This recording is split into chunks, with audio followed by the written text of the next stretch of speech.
नमस्कार, hornbill TV देख रहे हैं आप। मैं हूं आपके साथ विशाल गर्ग। खबरों की शुरुआत करेंगे बड़ी खबर से। उत्तराखंड में पहली बार होगी कौशल जनगणना। युवाओं को रोजगार से जोड़ने की पहल भी होगी शुरू। युवाओं को रुचि के अनुसार रोजगार से जोड़ा जाएगा। युवाओं की शिक्षा कौशल के बारे में भी जानकारी जुटाई जाएगी। कौशल विकास समिति ने तैयारी भी इसके लिए शुरू कर दी है।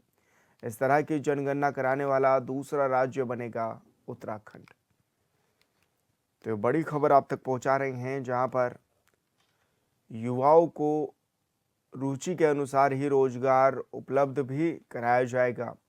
युवाओं की शिक्षा कौशल के बारे में जानकारी भी जुटाई जाएगी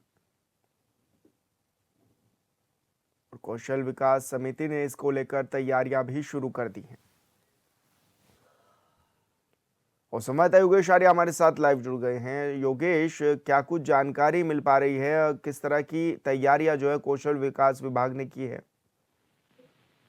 और देखिए विशाल, उत्तराखंड सरकार अब राज्य के युवाओं को उनकी योग्यता, रुचि और कौशल के अनुरूप रोजगार से जोड़ने के लिए एक बड़ा कदम उठाने जा रही है। इसके तहत राज्य में पहली बार कौशल जनगणना कराई जाएगी और इसको लेकर के अगर देखा जाए तो हर युवा की शैक्षणिक योग्यता, प्रशिक्षण, हुनर और रोजगार रुचि का पूरा डाटा जो है वो इकट्ठा किया जाएगा, जिसमें जो है ये उद्देश्य भी है कि युवाओं की उनकी क्षमता और रुचि के अनुसार न केवल रोजगार बल्कि उन्हें स्टार्टअप और प्रशिक्षण संस्थानों से सीधे उनको जोड़ा जा सके। तो इसको लेकर के कदम उठाया जा रहा है, जिसमें कौशल विकास और सेवा योजना विभाग के अधिकारी जो है इसमें कौशल जनगणना के माध्यम से ऐसा डिजिटल डाटा तैयार करेंगे जो आगे चलकर राज्य के औद्योगिक निवेश और रोजगार योजनाओं और प्रशिक्षण कार्यक्रमों की रीढ़ साबित होगी। जी।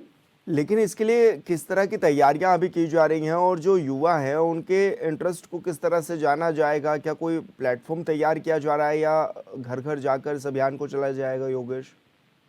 देखिए, इसके लिए डिजिटल, जिस तरह से कहा है कि डिजिटल डाटाबेस तैयार किया जाएगा, तो निश्चित तौर पर इसकी जनगणना जो है डिजिटल के तौर पर रखी जाएगी और उसमें जो है उनकी युवाओं से आह्वान किया जाएगा कि इसमें अपनी रुचि के अनुसार वह जो है अपनी रुचि अंकित करे कि वह किस क्षेत्र में जो है सेक्टर में अपने रोजगार को ढूंढ रहे हैं, किस सेक्टर में बजाना चाहते हैं, क्या प्राइवेट सेक्टर में किसी औद्योगिक क्षेत्र में अपना हाथ आजमाना चाहते हैं। तो तमाम तरीके के उसमें ऑप्शंस दिए जाएंगे, जिसमें जो है युवा जो है अपना पंजीकरण करा सकेंगे, ताकि जो है उससे ये जानकारी पूरी हो सके कि आखिरकार किस तरह से कौन कौन युवक किस क्षेत्र में अपना करना चाहता है। तो इसमें डाटा संग्रह की अगर हम बात करें तो पैरामीटर के हिसाब से जिलावार सर्वे टीम और तकनीकी प्लेटफॉर्म तैयार किए जाएंगे। तो निश्चित तौर पर इसमें जो है पूरी टीम जो है लगेगी और एक एक जिलेवार जो है उनकी जनगणना रहेगी और उसमें पूरा डाटा जो है तैयार किया जाएगा, ताकि आने वाले वक्त में उन युवाओं के जिस सेक्टर में जिस युवा की आवश्यकता होगी तो उस तरह के युवा उनके पास होंगे और उनकी मदद जो है वो ली जाएगी, उनको रोजगार पे जोड़ा जाएगा। जी बिल्कुल योगेश, बहुत शुक्रिया आपका तमाम जानकारी साझा करने के लिए।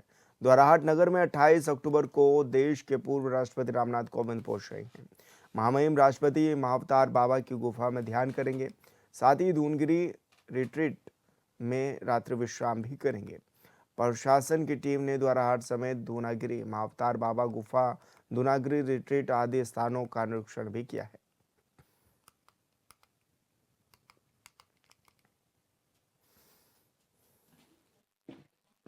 तो प्रशासन ने इसको लेकर पूरी तैयारियां कर ली हैं। निरीक्षण इस दौरान किया गया है। द्वाराहाट पहुंचेंगे पूर्व राष्ट्रपति रामनाथ कोविंद, जिसको लेकर तैयारियां भी तेज होती हुई नजर आने लगी हैं।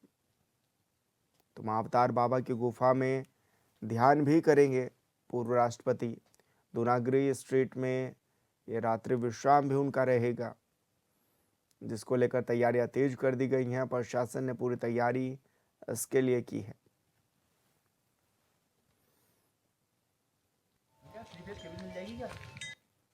तो द्वाराहाट में पूर्व राष्ट्रपति पहुंचेंगे और ऐसे में महाअवतार बाबा की गुफा में वो ध्यान भी करते हुए नजर आएंगे। और इसी के साथ ही दूनागिरी रिट्रीट में उनका रात्रि विश्राम भी होगा, जिसके लिए तैयारियां तेज कर दी गई हैं। प्रशासन ने तैयारियां की हैं। निरीक्षण भी इस दौरान किया गया है।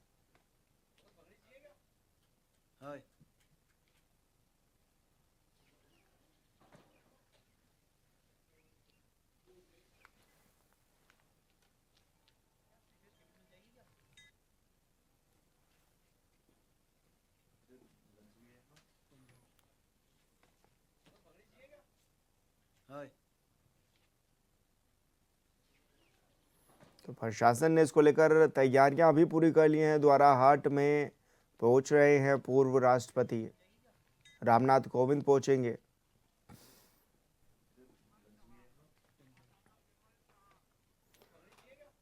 और संवाददाता विमल शाह हमारे साथ फोन लाइन पर जुड़ गए हैं। विमल, क्या कुछ जानकारी मिल रही है, किस तरह का ये दौरा रहने वाला है और कितना खास ये दौरा माना जा रहा है? जी विशाल, अगर दौरे की बात करें तो कल 28 अक्टूबर को यहाँ पर जो पूर्व राष्ट्रपति हैं हमारे महामहिम रामनाथ कोविंद, उनकी जो अगुवाई होगी और दिन में यहाँ पर पहुंचेंगे। और सबसे बड़ी बात आपको बता दें कि जो क्षेत्र में उनके लिए काफी उत्साह देखा जा रहा है जनता के बीच में, क्योंकि जूनागिरी महाअवतार बाबा की गुफा में वो दर्शन करेंगे और तमाम उनका भ्रमण रहेगा। ये निजी भ्रमण है अगर कहा जाए जब तो, लेकिन कहीं ना कहीं इसमें जनता के बीच में काफी उत्साह देखा जा रहा है। लेकिन किस तरह की तैयारियां प्रशासन की ओर से की जा रही है इसमें विमल? जी विशाल, अगर प्रशासन की तैयारियों की बात करें तो जो तहसील प्रशासन है और कोतवाली जो द्वाराहाट है उसके तमाम प्रशासन कल से पूरे इसमें ब्रीफिंग में लगे हुए हैं और जिन जिन स्थानों पर राष्ट्रपति जी को पहुंचना है वहां की उन्होंने सब निरीक्षण पूरी तरह से कर लिया है। अपना उनकी ब्रीफिंग की जा रही है। जी विशाल। बिल्कुल विमल, बहुत शुक्रिया आपका तमाम जानकारी साझा करने के लिए। कुमाऊं यूनिवर्सिटी के नाम एक और उपलब्धि जुड़ने जा रही है। सिंगापुर के 2010 के नोबेल पुरस्कार विजेता कोस्टेटिन और कुमाऊं यूनिवर्सिटी के रसायन शास्त्री वैज्ञानिक प्रोफेसर नंदा गोपाल साहू के संयुक्त प्रयास से शोध पत्र पब्लिश होने जा रहा है। कुमाऊं विश्वविद्यालय के कुलपति दीवान सिंह रावत ने बताया है कि दोनों के संयुक्त शोध पत्र से केवल यूनिवर्सिटी के लिए गौरव का विषय है, बल्कि संपूर्ण देश के लिए भी है। बता दें कि कोस्टेटिन ने 2010 के नोबेल पुरस्कार को जीता था।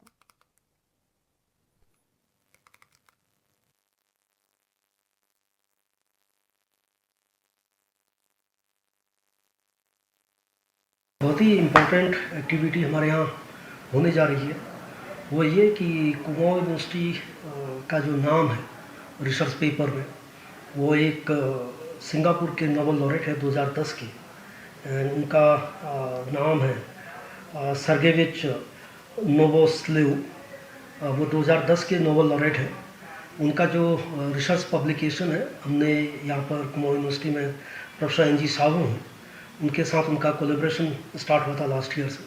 तो उसका फर्स्ट रिसर्च पेपर वो अभी पब्लिश होने जा रहा है। आज ही उसकी एक्सेप्टेंस आई है और ये किसी भी यूनिवर्सिटी के लिए इससे बड़ा सुखद क्षण नहीं हो सकता कि जब उनके यहाँ के जो फैकल्टी मेंबर हैं वो नोबेल लॉरेट के साथ अपने रिसर्च पेपर को पब्लिश करें।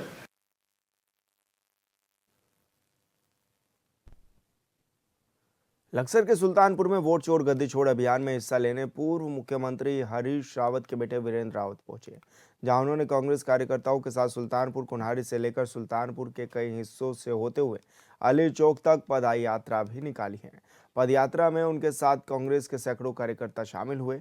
अली चौक पर पत्रकारों से बातचीत करते हुए उन्होंने बताया है कि बीजेपी के राज में किसान हो या मजदूर सभी परेशान हैं।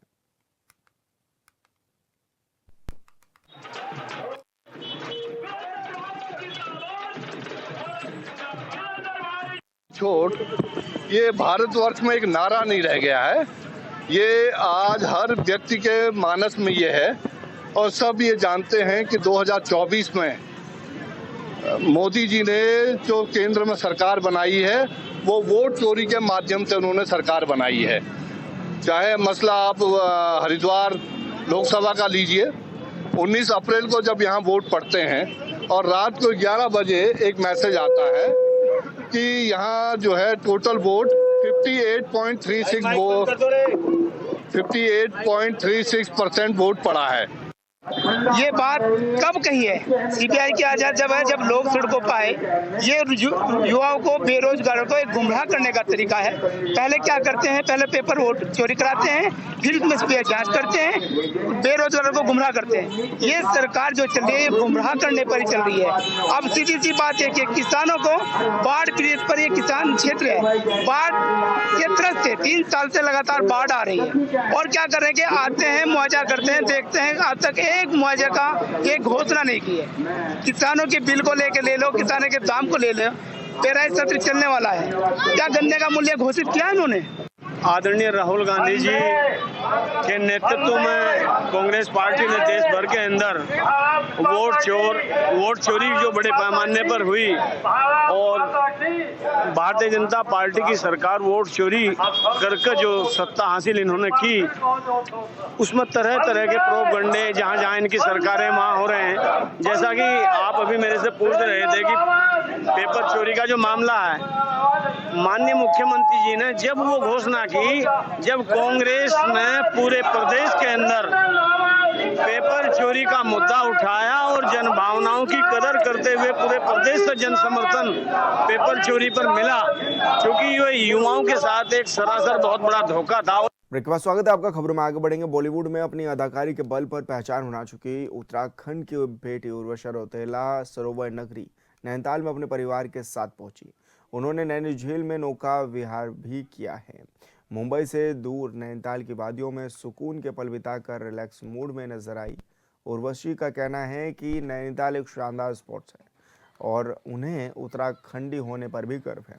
नैनीताल में उनका बचपन बीता है, उनका ननिहाल नैनीताल में ही है। उनकी मां का नैनीताल से गहरा नाता रहा है। नैनीताल पहुंचने के बाद वो कैची धाम, जागेश्वर धाम के साथ साथ चितई गोलू देव मंदिर में भी दर्शन के लिए पहुंची थी। अंकिता नहीं करती, वो क्या करती है वैसे? मेरी माता जी हैं श्रीमती मीरा रौतेला जी, वो नैनीताल ही उनका बर्थ प्लेस है, तो मेरा पूरा ननिहाल बचपन में नैनीताल में ही बीता। मेरी नानी जी, मेरे पूरे मौसी मामा जी सब मतलब माय मम इज़ कुमाऊनी, तो यहाँ पे आकर के बेहद एंजॉय कर रहे हैं। जो बचपन की यादें हैं वो दोबारा ताज़ा हो गई। Boating is a favourite part. जब भी यहाँ पे आते हैं तो बोटिंग ना की तो ऐसा तो बिल्कुल भी नहीं हो सकता। मेरी मॉम, मेरे फादर, सब मेरे बिजनेस मैनेजर सब यहाँ पे आ रखे हैं, तो वो भी एक तरीके से लुत्फ़ उठा रहे हैं, मज़ा उठा रहे हैं। मुनि की रहती ढालवाला शराब के ठेके के पास विवाद के चलते एक युवक की चाकू से गोद कर हत्या कर दी गई थी। कि हत्या किसी और ने नहीं बल्कि युवक के दोस्त ने ही की थी। पुलिस ने शव को कब्जे में लेकर पोस्टमार्टम की कार्रवाई भी शुरू की है। घटना के बाद लोगों में अब गुस्सा भी है। मुनि की रेती थाना पुलिस के मुताबिक शीशम झाड़ी निवासी 28 वर्षीय अजेंद्र कंडारी देर रात शराब के ठेके के पास पहुंचा। इस दौरान उसका दोस्त और पड़ोसी अक्षय ठाकुर भी उसके साथ में गया। दोनों ने शराब पी और दोनों में किसी बात को लेकर विवाद हो गया। विवाद इतना बढ़ गया कि अक्षय ठाकुर ने ठेली से चाकू उठाकर अजेंद्र की छाती में घोंप दिया।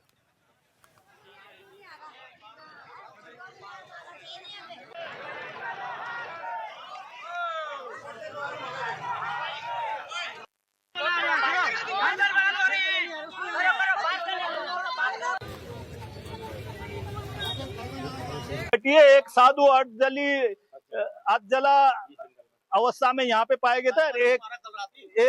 एक इधर इस जंगल में जो है एक लाश मिली थी। वो सब ये इसी शराब की दुकान के कारण हुआ है। ये शराबियों का अड्डा, मवालियों का जो है आए दिन यहाँ पर घटना। एक लड़का यहीं से गिर गया था नीचे, उसकी गर्दन टूट गई थी, वो खत्म हो गया था। अभी वो तो 2-3 साल, हाँ चौथी घटना हो गई है। उसकी गर्दन की हड्डी टूट गई थी, इसी यहाँ ये पुश्ता ये सामने इस पर बैठ के जो है नीचे गिर गया था। तो ये बिल्कुल जो है ये क्राइम का अड्डा बन चुका है ये। इसलिए जो है इसको तत्काल बंद करके और इस पे जो ये लीज में ये भूमि दी है इसकी जांच करवाने की हम लोग कल ही डीएम से मिलेंगे और बताएंगे कि ये कैसे लीज इनको मिल गई है। पेशे से समाज सेवी भी हूँ, तो मेरे को जब सूचना मिली भाई साहब, ये घटना जो है मैं आपको संक्षिप्त में बताऊंगा। कल देर रात 10:30 से 11 बजे के बीच की घटना है ये, जिसमें पता चला कि शीशम झाड़ी निवासी अजेंद्र सिंह कंडारी, जिनका मूल गांव दोगी पट्टी है, मठियाली गांव का है वो अजेंद्र सिंह कंडारी, उसके ऊपर 30 से 35 वार करता है एक व्यक्ति। वो मतलब पेशे से सलून का काम करता है पेशे से वो, और बिजनौर का निवासी है। उसने उनके ऊपर 30 से 35 वार किया अजेंद्र भाई पे, जिससे और एक बार दिल पे भी किया, जिससे उसकी निर्मम हत्या हो गई है। लखवाड़ बांध परियोजना स्थल पर बीते शनिवार को बांध प्रभावित ग्रामीणों ने निर्माण कार्य रोक दिया। दरअसल प्रभावित किसानों और युवाओं का आरोप है कि 3 सालों से परियोजना का निर्माण जारी है, लेकिन अब तक उन्हें उनकी संपत्ति का उचित मुआवजा नहीं मिल सका है। साथ ही स्थानीय बेरोजगार युवाओं को परियोजना में रोजगार देने की मांग भी लगातार अनसुनी की जा रही है। वहीं धरने पर बैठे ग्रामीणों ने शासन, प्रशासन और परियोजना संचालित करने वाली UJVNL कंपनी के अधिकारियों से जल्द समाधान की भी मांग की है।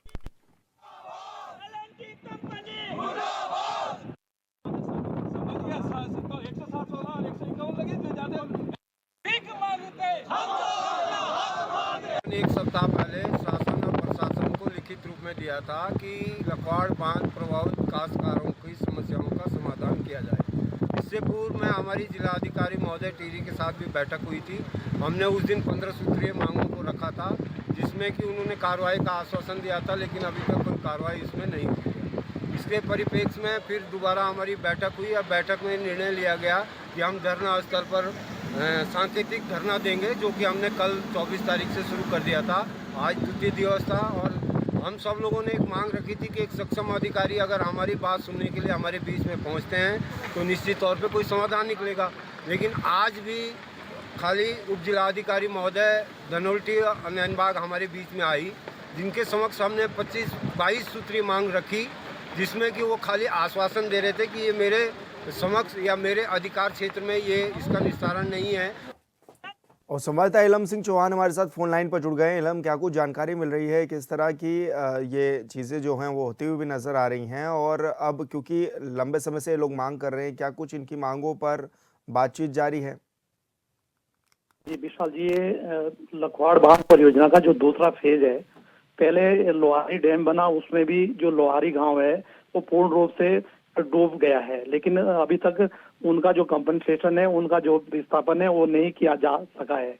और लखवाड़ जो बांध परियोजना है, इसमें भी अभी जो ग्रामीणों का, जो किसान, काश्तकार और वहाँ के युवा जो बेरोजगार है, वो अभी तक उनको ना रोजगार वहाँ पे दिया जा रहा है और ना ही अभी उनका जो कंपनसेशन है वो अभी पूरी तरीके से दिया जा सका है। जबकि जो कार्य है वो 3 वर्ष से लगातार L&T कंपनी वहाँ कर रही है और UJVNL के जो अधिकारी है उनके सामने भी ग्रामीणों ने अपनी बात रखी है, लेकिन कोई सक्षम अधिकारी अभी तक धरना स्थल पर नहीं पहुंचा है, जिस कारण जो है जो ये परियोजना का निर्माण कार्य है ये रुकवा दिया गया है। लेकिन अभी क्या कुछ मांग कर रहे हैं ये सभी लोग? अभी इनकी वही मांग है कि हमारा जो भूमि का जो मुआवजा है वो जो है कंप्लीट दे दिया जाए, और जो ये बेरोजगार है यहाँ पर जो इसमें 70% का जो जियो है उसके अनुसार यहाँ के जो स्थानीय लोग हैं उनको रखा जाए, ना कि बाहरी लोगों को रखा जाए। जी बिल्कुल इलम, बहुत शुक्रिया आपका तमाम जानकारी साझा करने के लिए। उत्तरकाशी की चारों घाटियों की पौराणिक संस्कृति आज भी ठीक उसी तरह जीवित है जैसे पौराणिक काल में हुआ करती थी। आज हम बात कर रहे हैं उत्तरकाशी के गुरु चौरंगी नाथ के मेले की, जिसको 3 सालों में एक बार आयोजित किया जाता है। इस रिपोर्ट में देखिए।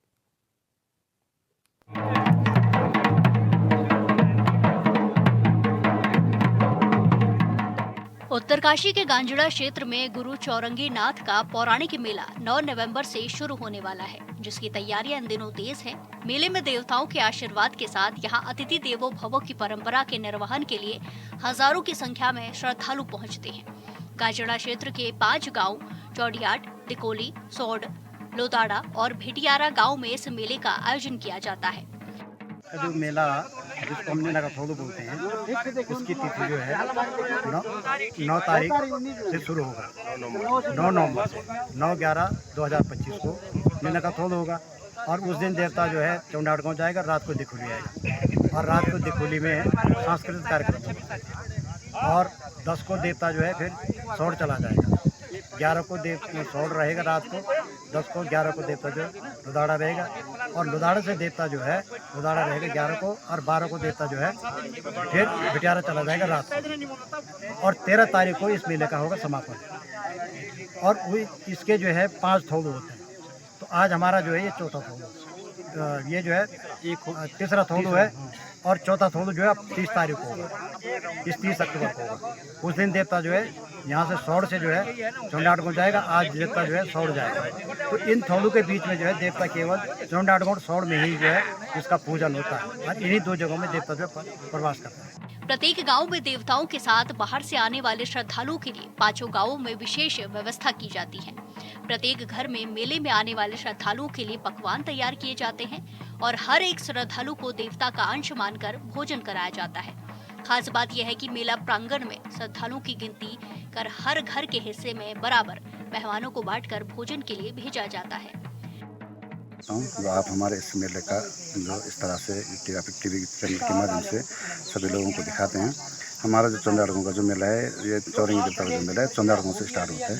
सर्वप्रथम ये दिखोली तामेश्वर महादेव जी का जो है नीना का थोड़ा जो होता है, तामेश्वर महादेव जी के जो अवतार हैं वो उतरते हैं यहाँ पे, और उसके बाद चौंडाटगोड़ से हलवा देवता बाड़ी खाना स्टार्ट करता है और भिटियारा तक। इसमें दिखोली में देवता बाड़ी नहीं खाता है, और सौड़, दोदारा और चौंडाटगोड़ और भिटियारा में ये हमारे देवता बाड़ी खाता है। और बाकी हमारी ये जो डोलियाँ हैं ये देव नृत्य करते हैं, महिलाएं भी इसमें अपना भागीदारी करते हैं। जो नृत्य जो महिलाएं करती है इसमें समिति तरफ से भी इनको जो है सम्मानित किया जाता है। और ये विशेषतर जो ये मेला है हमारा, ये ध्यानियों पर निर्भर होता है। ये ध्यानियों के लिए, ध्यानियों के नाम से ये मेला चौरंगी देवता का जो ध्यानियों के प्रति जो चौरंगी देवता का जो पूरा समर्पित भगवान चौरंगीनाथ जो है ध्यानियों के प्रति लोग कहते हैं कहीं कहीं भी पहुँच जाता है।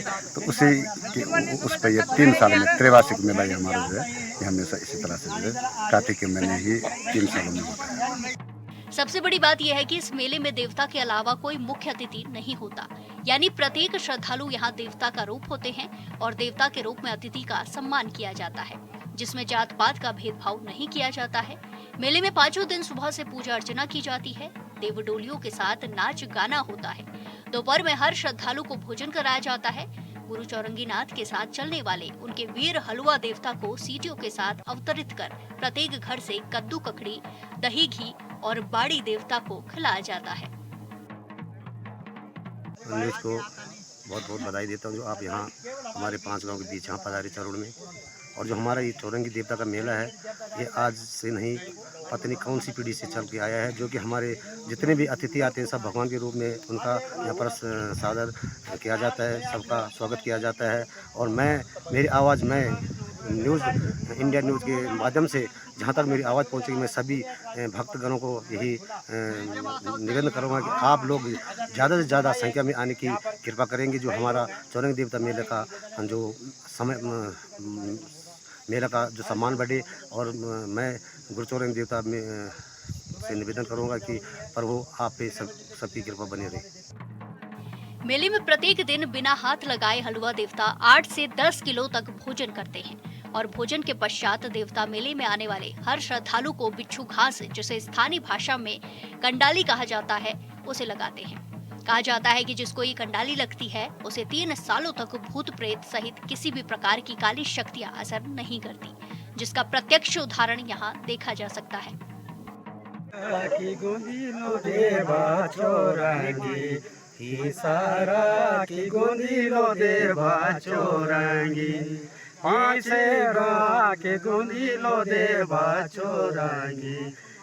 सारा की गुंदीलो देवा चोरांगी, 5 गाँव गाजड़ा लो देवा चोरांगी, तेरी पूजा गुंदीलो देवा चोरांगी, 5 गाँव गाजड़ा लो देवा चोरांगी। प्रसाद के रूप में हर श्रद्धालु देवता की तरफ से लगाई जाने वाली इस कंडाली को जरूर लगवाता है। 9 नवंबर से आयोजित होने वाले इस धार्मिक, आध्यात्मिक एवं अतिथि देवो भव परंपरा का आप भी साक्षी बन सकते हैं। Bureau report, hornbill TV. और फिलहाल इस बुलेटिन में इतना ही। आप देखते रहिए हॉर्नबिल टीवी। नमस्कार।